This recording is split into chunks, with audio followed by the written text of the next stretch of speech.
itu dijadikan sebagai gubernur di Hims, salah satu kota di Syria. Bapak Ibu bisa bayangkan, dari yang tadinya budak dan hamba sahaya, tapi kemudian bisa menjadi gubernur di Hims, salah satu kota ternama di Syria. Ini berarti Nabi SAW bukan saja mampu untuk memperbanyak jumlah sahabat, tapi bagaimana Nabi juga mampu meningkatkan kualitas dan juga kapabilitas para sahabat. Disinilah yang kemudian menjadi kemuliaan tugas Bapak Ibu semuanya selaku Widya Iswara sebagai guru daripada aparatur-aparatur negara. Hadirin-hadirat para perindu surga Allah Subhanahu wa taala. Tema kita ini memiliki 3 instrumen. Yang pertama adalah merajuk silaturahim.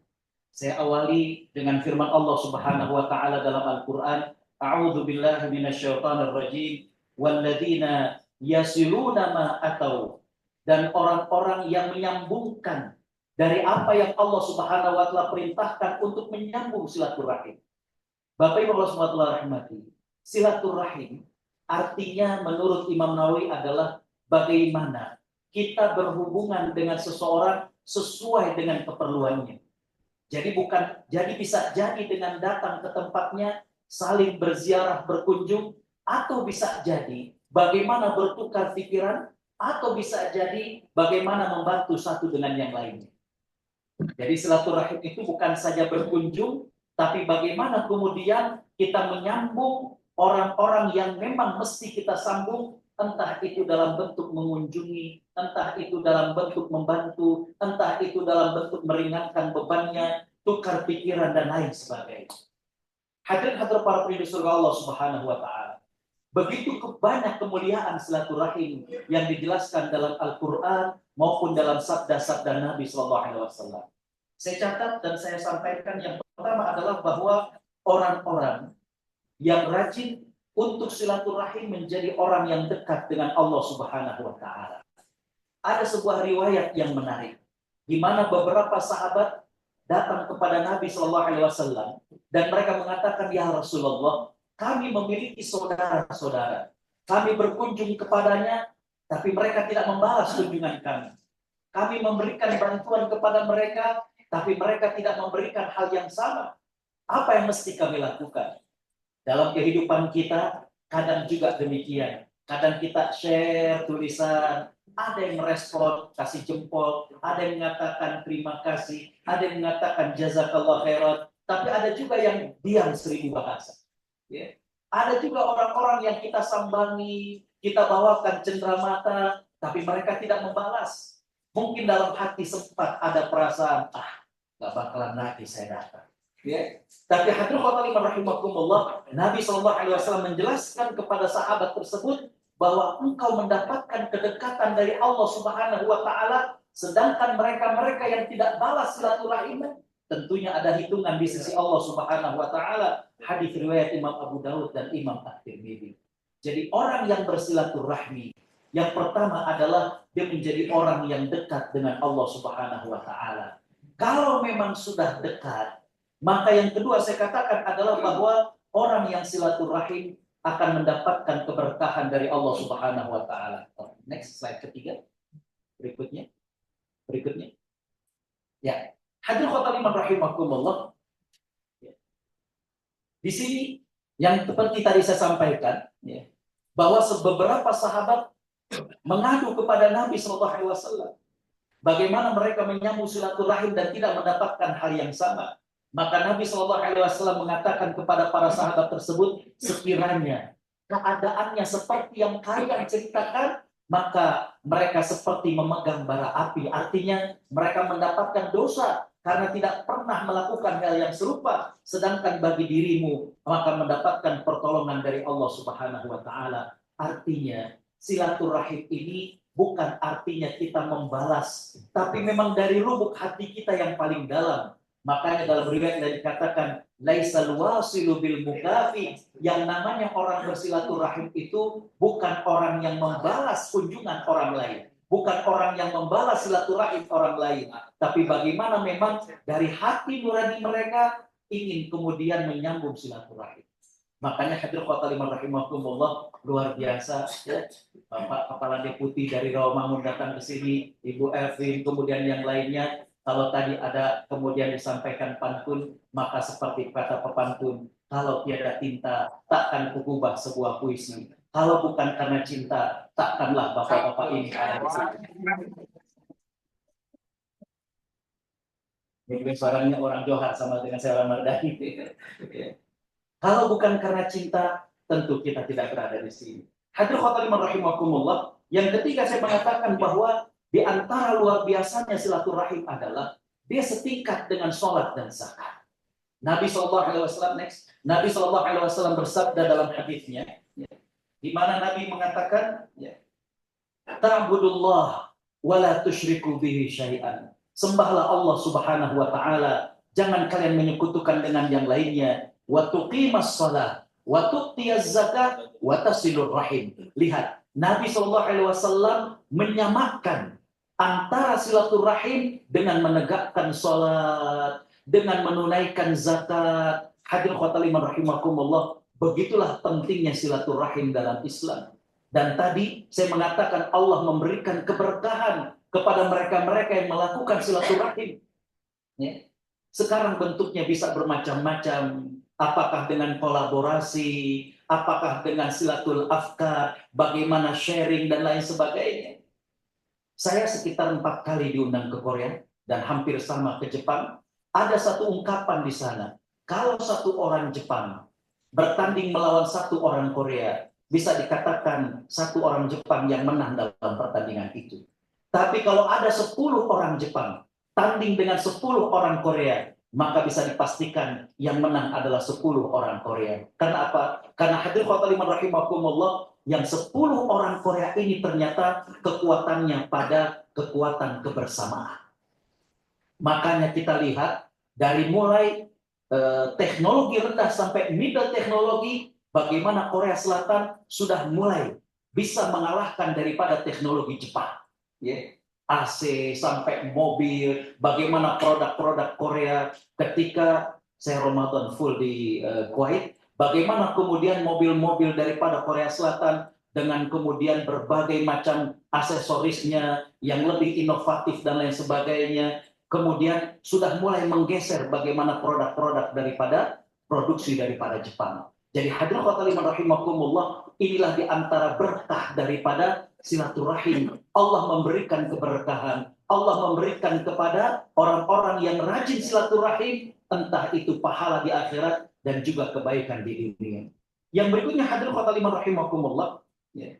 Yang kedua berkaitan dengan integritas. Tadi Pak Kepala Deputi menambahkan dengan etika. Ya. Saya jadi teringat hadirin khotimah rahimakumullah bahwa ada seorang pendakwah di Irak yang mengatakan, kun kal farasha taksiruha kullu ainin bi rabat wa in lam tantik bi kalimah. Jadilah kalian seperti kupu-kupu, setiap mata yang memandang akan terpikat walaupun kupu-kupu tidak pernah bertutur kata. Pesan beliau kepada kaum muslimin adalah bahwa bagaimana kita menunjukkan etika, menunjukkan integritas kita tanpa harus kemudian mengatakan, lihat saya Islami, lihat saya Nyunda, nggak perlu demikian. Bagaimana kita tunjukkan dengan attitude, bagaimana kita tunjukkan dengan etika, ditunjukkan dengan integritas. Dan itulah yang kemudian Allah Subhanahu wa taala berikan orang bagaimana melihat keindahan Islam. Ramadan, saya mengatakan bagaikan sebuah kepompong. Kalau kita lihat sebelum berada di kepompong, makhluk itu banyak orang yang merasa jijik, ulat. Ya. Tapi ketika ulat berada dalam kepompong, dan setelah sekian lama, maka ulat itu keluar dalam bentuk yang baru. Dan orang kemudian terpikat melihat keindahan warna-warni yang ada pada dirinya. Ramadan sebenarnya adalah merupakan sebuah training buat kaum muslimin. Untuk kemudian bagaimana kekurangan-kekurangan yang ada pada dirinya dia benahi. Sehingga sampai keluar daripada bulan Ramadan, orang akan terpikat melihat daripada keindahan Islam yang ada pada dirinya. Itulah etika, itulah yang disebut dengan integritas. Hadirin khotimah rahimakumullah, di antara integritas, tadi sudah banyak disebutkan, Bapak Ibu sebagai WI ini sangat luar biasa. jujur, peduli, kerja keras, tanggung jawab. Ya. Ada seorang kakak kelas, beliau pernah kedatangan tamu dari Qatar, seorang syekh dari Qatar, dan beliau mengadukan ada badan beliau yang tidak nyaman. Beliau mendengar bahwa di Indonesia kalau berendam di air hangat, di air panas itu bisa menghilangkan hal yang tidak nyaman tersebut. Dibawalah ke Subang, berendam di Syariat. Dan kemudian Hadrat Fatal Iman rahimakumullah selesai berendam, beliau selesai dan keluar dengan kakak kelas kami. Ketika mereka di mobil terdengar azan zuhur. Beliau mengatakan kepada kakak kelas kami, kita mampir sholat zuhur dulu. Selesai sholat beliau mengeluh, dahinya perih. Kenapa kira-kira? Karpetnya udah tipis. Ya. Jadi ketika sujud makanya akhirnya beliau mengatakan, coba tanya ke DKM. Mau nggak kalau masjid ini kita ganti karpetnya, kita renov masjidnya? Ketika ditanya tentu mau, betul? Ya, kata beliau ya sudah. Coba dihitung berapa kebutuhannya. Saya harus berangkat ke Qatar besok. Sampaikan berapa keperluannya. Disampaikan keperluannya. Beliau oke. Ya. Ketika beliau sudah oke, kakak kelas kami datang ke toko material, mulai memesan dan mengambil barang-barang. Hadir Khotal Iman rahimakumullah, saat itu tahun 1997. Jadi, ketika diorder bahan-bahan material, itu masih dengan harga yang lama. Ketika syekh tersebut mengirimkan uangnya, kurs yang tadinya 2.000 $1 sampai menembus 16.000. Ya, saya waktu itu masih di Mesir. Hadir Khotal Iman rahimakumullah, singkat ceritanya, masjid itu sudah selesai direnov, dan syekh tersebut kemudian datang kembali, ditunjukkan ini masjidnya, karpetnya sudah diganti, masjidnya sudah direnov, dan ini lebihnya. Beliau bingung. Ya. Kata beliau di mana-mana, kalau ada pengajuan renovasi, ceritanya kurang, bukan lebih. Ini kok bisa lebih dari mana? Diceritakan, Syekh. Ketika Syekh sudah setuju, saya order barang-barang, saya sudah mulai pekerjaan. Ketika Syekh transfer, dolar itu kemudian naik. Maka saya membayar dengan harga yang lama, sedangkan transfer itu adalah dengan kurs dolar yang baru. Maka inilah lebihnya. Syekh tersebut tertarik dengan kejujurannya. Dia mengatakan, sudah, kamu bikin lembaga pendidikan. Saya coba cari teman-teman untuk membantu. Saya dapetin orang jujur di Indonesia. Dia tercerita kepada temannya, kawan kami buka pesantren terus, sampai akhirnya total tanah yang dimiliki oleh pesantren tersebut sekitar 165 hektar. Itulah pesantren Asy-Syifa di Subang. Selain pesantren yang sudah ada 3 tempat, juga ada bagaimana budidaya nanas madu dan juga bagaimana sapi perah di sana. Jujur. Ya. Padahal kalau beliau mengatakan, Syekh, ini masjidnya udah jadi, ini karpetnya sudah diganti, that's it. Betul? Tapi beliau mengatakan ini lebihnya. Ya. Hadirin khotal iman rahimakumullah, jujur ini memang sangat luar biasa. Ya. Bahkan inilah yang menyelamatkan Imam Syafi'i rahimahullah ketika beliau masih umur 7 tahun dan beliau sudah hafal Al-Quran. Beliau belajar di Mekah Al-Mukarramah dan kemudian berjumpa dengan Imam Atha bin Abi Rabah. Kata Imam Atha bin Abi Rabah kepada ibunya, ini anak punya bakat. Coba dia belajar kepada Imam Malik di Madinah.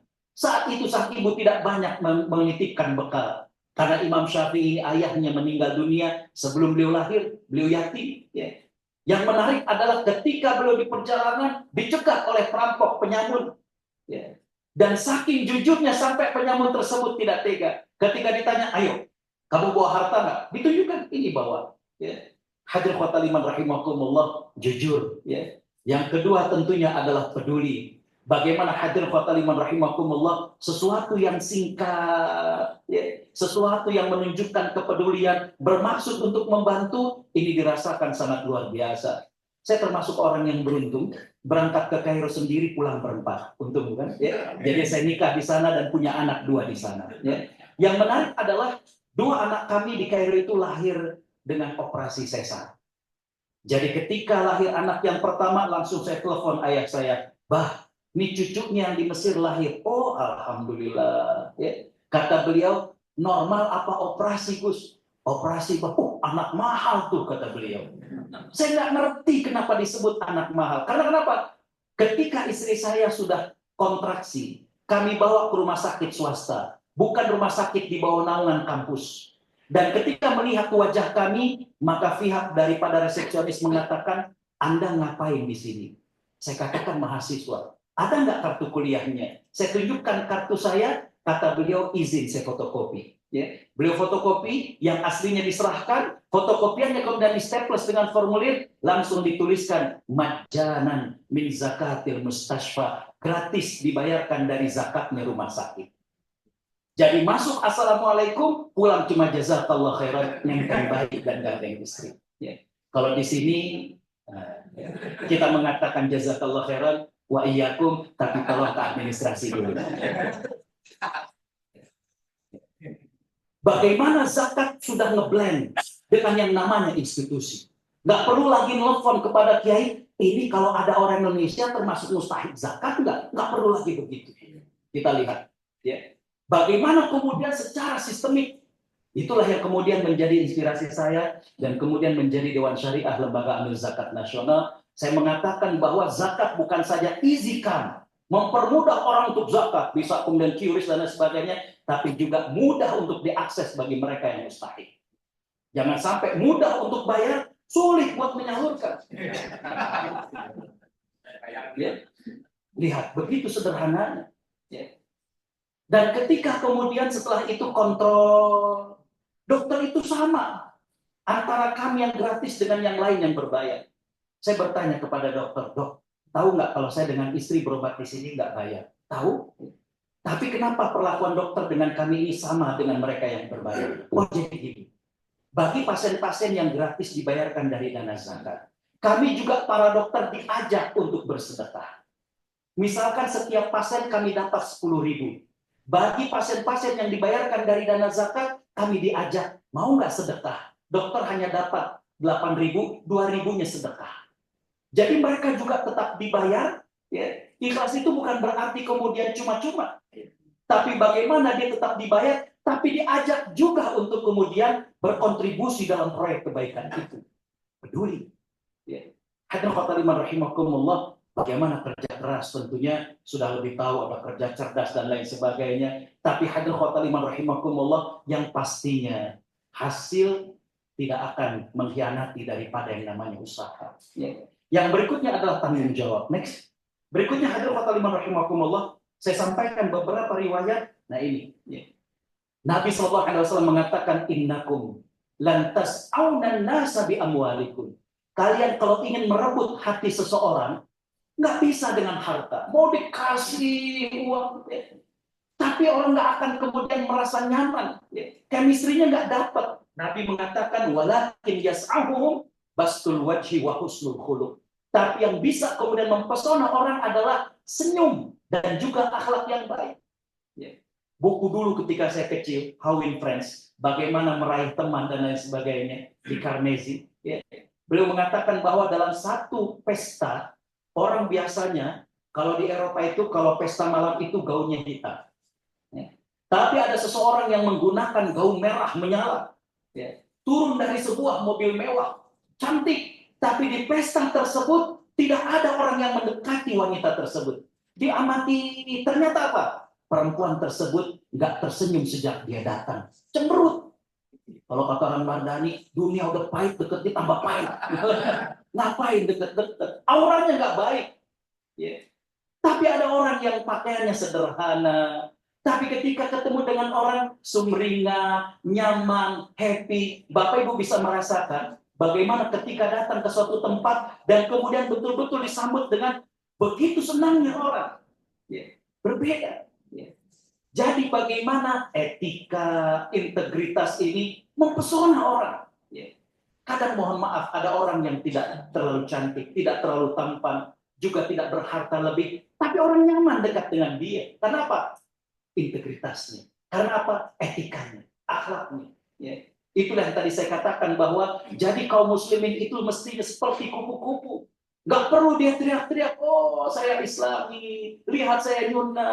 Ya. Bagaimana disiplin waktunya, bagaimana profesionalnya, bagaimana menghargai orangnya. Dan inilah yang kemudian jauh lebih menarik orang lain daripada sekedar bagaimana pengaku-ngakuan dalam diri. Next, yang berikutnya, saya mengatakan di antara hal yang luar biasa dari akhlak adalah Ini yang nanti akan memperberat amal seseorang. Bapak Ibu dirahmati Allah, coba lihat. Tidak ada satupun amal ibadah kecuali Nabi menjelaskan mesti ada dampaknya dalam bentuk integritas ataupun akhlak. Ya. Amal yang tidak ada buah daripada akhlaknya, maka itu adalah seperti pohon yang tidak berbuah. Salat mesti ada bagaimana buahnya. Saum mesti ada bagaimana buahnya. Zakat bagaimana harus ada buahnya. Dan buah itu adalah akhlak. Dan Bapak Ibu Allah Subhanahu wa taala rahmati, ketika amal ibadah baik tapi tidak berbuah akhlak, inilah yang sering dibicarakan oleh orang. Desi puasa Senin Kemisnya rajin, cuma Desi kalau baca Qur'annya rajin, tapi nah yang cuma tapi ini semua adalah akhlak. Kalau ngomong nyelekit, orangnya begini, orangnya pelit, istirahat, makan sendiri, nggak ngajak orang. Semua yang begini-begini itu akhlak. Semua yang begini-begini itu integritas. Bapak Ibu Allah SWT rahmati, inilah yang kemudian menjadikan pemberat timbangan di akhirat kelak. Bukan cuma sholat, bukan cuma apa. Ini kalau tadi ada 4 atau 5 hadiah, saya ingin minta satu lagi hadiah. Tapi mudah-mudahan sih nggak ada yang bisa jawab. Bapak Ibu tahu nggak berapa jumlah sahabat yang dijanjikan surga? 10. Iya, tidak betul. Yang 10 ini tidak termasuk Bilal bin Rabah. Betul? Ya, baik. Biar kemudian nggak keluar hadiahnya. Jumlah sahabat yang dijanjikan surga kalau kita melihat riwayat-riwayat yang sahih ada 38 sahabat. 7 diantaranya adalah sahabat wanita, 3 diantaranya adalah istri Nabi SAW, Khadijah radhiyallahu anha, Aisyah radhiyallahu anha, Hafsah binti Umar radhiyallahu anha, 1 putri Nabi SAW, Fatimah binti Muhammad SAW, dan 1 wanita yang pertama kali gugur dalam Islam, yaitu Sumayyah. Yang menarik dari 38 sahabat ini, saya nanti tanggal 1 diundang Kementerian Wakaf di Qatar untuk berangkat ke sana. Bapak Ibu Allah rahmati, saya akan cerita bahwa 38 sahabat yang dijanjikan surga ini, Bapak Ibu coba baca sejarahnya. Dijanjikan surga bukan hanya ibadah wajib. Coba. Bilal karena rutin setelah berwudu sholat 2 rakaat. Ada sahabat yang setiap malam menghapuskan perasaan kesel kepada orang lain. Jadi artinya hadirin khotimah rahimakumullah bahwa mestinya ada sesuatu yang spesial dari diri kita. Bukan cuma sholat, bukan cuma saum, bukan cuma zakat, bukan cuma haji. Mohon maaf, sering Bapak Ibu diajak oleh para ustadz, para kiai, para habib untuk infak dan cerita tentang Utsman bin Affan. Betul? Sering diajak cerita tentang Abdurrahman bin Auf. Betul?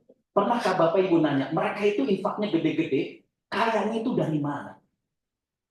Betul lah. Kita cuma yuk infak ya. Anggap kita bisa nebak mereka itu adalah pedagang. Sebelumnya Bapak Ibu tahu berapa kekayaan Abdurrahman bin Auf? Kalau saya kalkulasi, coba menghitung asetnya di Madinah, berapa dinar yang dimiliki, sekitar 19 triliun yang dimiliki oleh Abdurrahman bin Auf. Kalau kita bisa nebak berdagang, maka mestinya ditelusuri berdagang yang bagaimana, omsetnya sampai triliunan, tapi dekatnya kepada Allah luar biasa.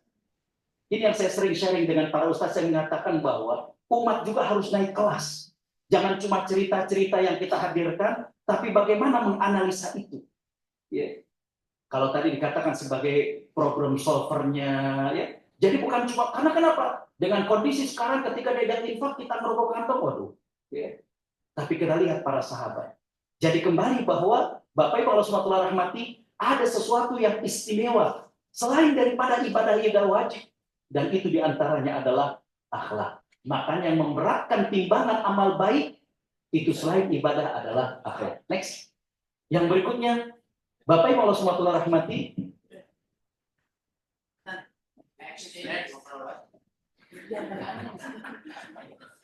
yang last sekali, yang terakhir Bapak Ibu rahmati Allah adalah bahwa akhlak ini juga memudahkan jalan menuju ke surga Allah Subhanahu wa taala. Bapak Ibu Allah Subhanahu wa taala rahmati, Nabi sallallahu alaihi wasallam ditanya tentang yang paling banyak menyebabkan orang masuk ke dalam surga. Nabi mengatakan takwa kepada Allah dan akhlak yang baik. Ya. Orang pasti akan merasa nyaman dengan orang-orang yang memiliki akhlak yang baik. Peduli tadi, jujur, ya. Bagaimana kemudian pengen membantu, menghargai orang lain. Ya. Hadirin khotaliman rahimakumullah, ini semuanya menjadi jalan bagi kita untuk kemudian menuju ke surga Allah Subhanahu wa taala. Kalau kemudian silaturahim, kolaborasi sudah kita lakukan, kita punya integritas, maka tentunya ini akan menginspirasi bagi orang lain. Ini akan menginspirasi bagi negeri ini. Makanya tadi saya katakan bahwa sumber daya manusia merupakan rahasia dari kehidupan suatu bangsa. Bapak Ibu punya kemuliaan bagaimana mendidik mereka semua, dan ini termasuk sunnah Nabi dalam berdakwah. Bukan saja meningkatkan spiritual para sahabat, tapi juga ternyata para nabi mampu untuk meningkatkan kapabilitas dan kualitas dari para sahabat. Next, saya rasa sudah. Nah, Bapak Ibu rahmati Allah, di ujung daripada apa yang saya sampaikan, mari sama-sama kita tundukkan hati kita tengadahkan tangan kita akan bermunajat kepada Allah Subhanahu wa taala. Bismillahirrahmanirrahim. Alhamdulillahi rabbil alamin. Hamdan syakirin, hamdan na'imin, hamdan yuwafi ni'amahu wa yukafi'u mazidah. Ya Rabbana lakal hamdu wa lakal syukru. Kama yanbaghi li jalali wajhika wa 'azimi sultanik.